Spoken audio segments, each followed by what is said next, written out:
Hey everyone, Brandon here on board a beautiful aluminum hulled boat. Just mounted the barnacle.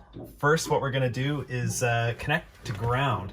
So we've got a ground bar down here. We're going to connect it into pin 14 or into pin 1 of the barnacle connector. And what we want to do to power up the barnacle initially is to connect it to a 12 or 24 volt power source that's on 24 hours, that's unswitched ideally.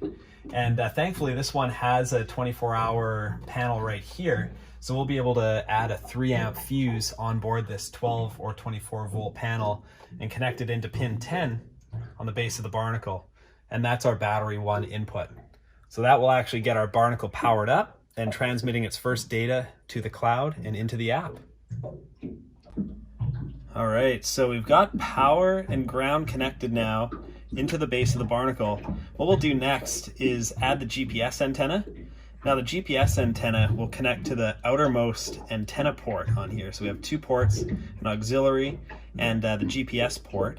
So you'll simply take the one that's supplied in the packaging with the barnacle, connect it up, and then you will take the actual GPS antenna and place it somewhere close to the hull.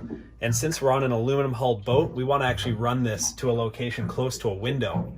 Now, it doesn't need perfect line of sight if you're in a fiberglass boat, such as a sailboat or a small power boat or even a large power boat. As long as it's close to the fiberglass, you'll be all good.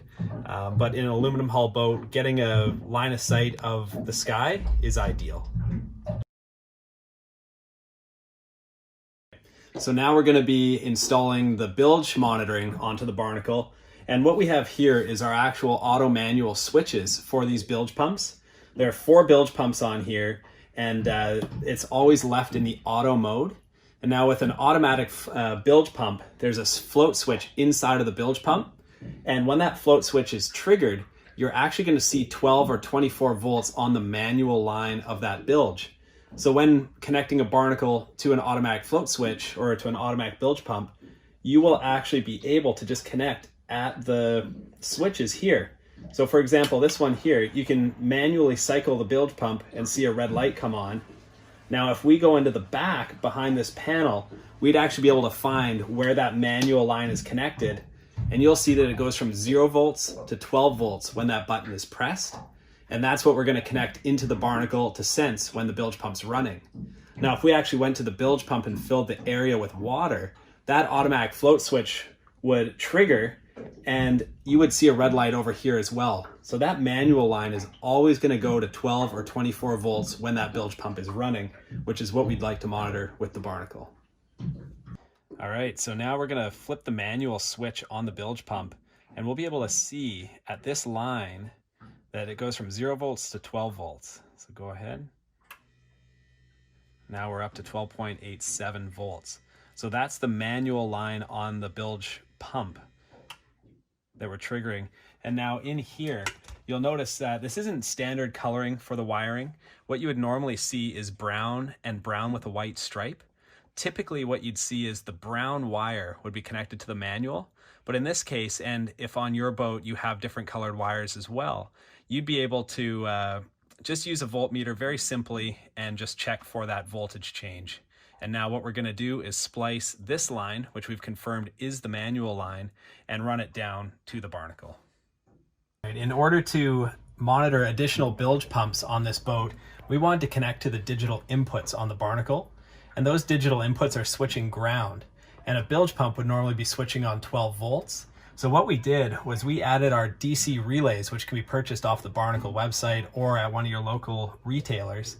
And once you connect in that DC relay, you're connecting the DC relay to a common ground, and the input into the DC relay will be the 12 volts that's switching up and down from the bilge pump.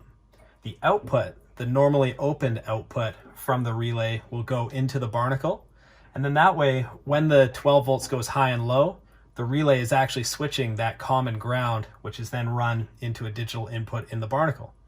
The input into the barnacle can then be configured through the barnacle app to be named as bilge, and the high level can be named as pumping, and the low name can be okay. The shore power connection is really important because when the shore power is disconnected, you're now charging your batteries based off of your alternator, maybe solar panels or other power source on board the vessel. Could be a generator as well. So what we want to do is find the AC panel on board the vessel, and you're going to be connecting the shore power hardwired transformer behind this panel. And you're going to want to pick a spot on here that's non-switched. So you don't want to be able to turn off one of these switches and then have your shore power be seen as disconnected by the barnacle. So typically you'll wire it directly to the AC main or directly from the plug that would be coming into your boat and connecting it line and neutral directly to the shore power transformer. Now in North America, it's expected that line and neutral will be black and white, line being black and neutral being white. So be sure to keep an eye out for that when you're back there, and make sure that everything's disconnected when you're working with AC power as well. So we are just finishing up the installation here, and the last piece is connecting the camera to the barnacle. So the camera connection is at the top. This is also the same location where you would plug in one of the barnacle mate accessories as well, which adds the wireless sensors. But in this case, we're just adding the camera. And the camera cable can be spliced. So you can see here, we've actually cut the cable. That allows you to have a 1/4 inch hole drilled anywhere where you want to run the cable through. In this case, we didn't have to drill any holes, which was really nice. But otherwise, you'd have to drill a much larger hole to get the connector through.